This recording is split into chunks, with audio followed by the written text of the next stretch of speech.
Party আছে, জামাতের প্রতিনিধি আসছে কিনা আমি জানি না, তাহলে আসার কথা আসতেছে আসতেছে।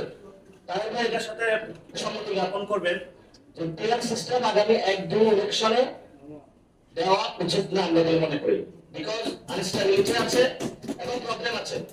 এই জন্য তবে এখানে আমাদের একটা প্রস্তাবনা আমরা রাখতে পারি, সেটা হলো আমাদের যে 300টা আসন সেটা আমরা চিন্তা করতে পারি মিক্সড করা যায় কিনা, আমরা টেস্টিং করে দেখতে পারি। কিন্তু 200টা আসন আমরা পিয়ার সিস্টেমে না যাই, 100টা আসনে আমরা কোন মিক্সড প্রক্রিয়ার মধ্যে দিয়ে 100টা আসনে যদি আমাদের ভালো রেজাল্ট আসে, আপনারা যেমন গণঅভ্যুত্থান সরকারকে টেস্টিং করতেছেন, তারা যদি ভালো করে আপনারা সময় দিবেন। কিন্তু আপনি ডিটারমিন করবেন কিভাবে? হ্যাঁ, এই ডিটারমিন গুলো বিষয়ে আপনারা আলোচনা করবেন, আপনারা এই ডিটারমিন গুলো বিষয়গুলো আলোচনা করবেন, একটা সলিউশনে আসবেন। তবে আমরা কোশ্চেন গুলো রেজ করতেছি, আমরা কোনো সলিউশন দিতেছি না। আমরা বারবার বলতেছি আমরা কোনো সলিউশন দিতেছি না।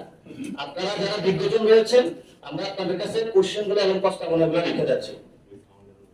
এখন আমি লাস্টে যে কথাটা শেষ করব, আমরা জাতীয় নাগরিক কমিটি গঠন করতে গিয়ে আপনি 69 গণঅভ্যুত্থানের লিডার রয়েছেন, আমরা এই পর্যন্ত 3টা শক্তিকে আবিষ্কার করেছি।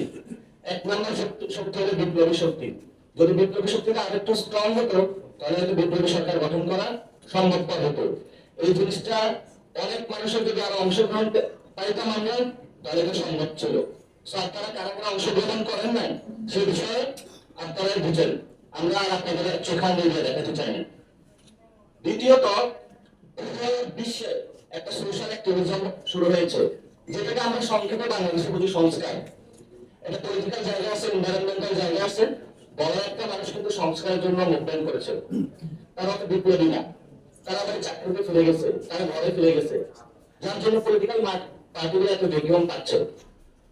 ওই মানুষগুলোর একটা দাবি হচ্ছে সংস্কার করতে হবে। বিপ্লবী মানুষের দাবি হলো কেন ফেসিস্ট এখনো বিরাজমান, অথবা অন্য কোনো দল কেন ফেসিস্ট হয়ে উঠতেছে। এই ডায়নামিক্স গুলো আমাদের চিন্তা করতে হবে। তৃতীয় নাম্বার একটা শক্তি, সেটা হলো পলিটিক্যাল এঙ্গেজমেন্ট। আমরা সেজন্য এখানে মিডিয়া আছেন এবং রাজনৈতিক ব্যক্তিবর্গ আছেন, আপনারা ইতিহাসের পরম্পরায় পলিটিক্যাল পার্টিগুলো যে স্টেটমেন্ট দিয়েছে সেটা ঘাটাঘাটি করবেন।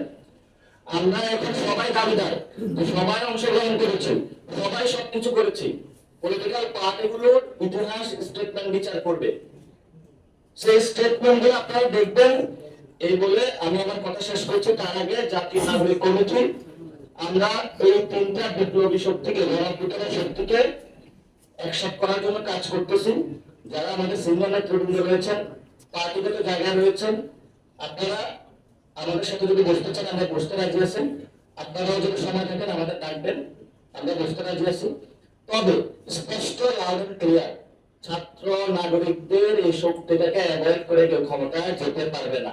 আমি গতকাল আমার অফিসের নিচে পেয়ারা কিনতে গেছি, সে বললো আমাকে একটু 200 টাকা চাঁদা নিয়ে গেছে। কোন পার্টির নাম বললাম না, নাম বলে ঝামেলা আছে। কেন ঝামেলা আছে সেটা আপনারা বুঝেন। এই জায়গাগুলো থেকে, সংস্কৃতি থেকে আমাদের বেরোতে হবে। যদি বের না হয় তাহলে হয়তো বা আরেকটা যুদ্ধ হবে। আমরা যেটাকে সেকেন্ড রিপাবলিক বলি, এই সেকেন্ড রিপাবলিকে বাংলাদেশ থেকে আরেকটি বড় দল হয়ে যাবে। ধন্যবাদ সকলকে।